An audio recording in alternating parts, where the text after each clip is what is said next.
चौथीत असताना वाचलेला तो धडा आज प्रत्यक्षात जगतोय. चौथीत असताना आपण एक धडा वाचला होता. एक छोटा मुलगा, त्याचा जन्म झाला एका गडावर. तेव्हा तो फक्त इतिहास होता, परीक्षेसाठी पाठ करायचा. पण आज मी त्या धड्याच्या जन्मभूमीवर उभा आहे.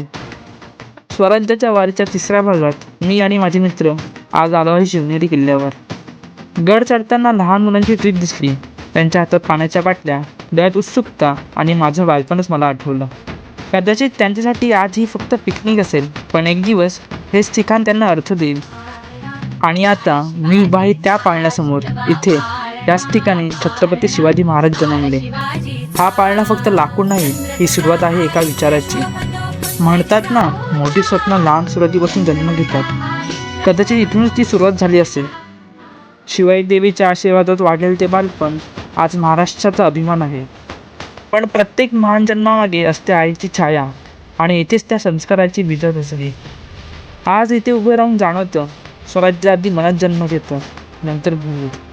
स्वराज्याची वारी आता माझ्यासाठी कंटेंट नाही, ही माझ्या मनात सुरू झालेली एक नवीन वाट आहे.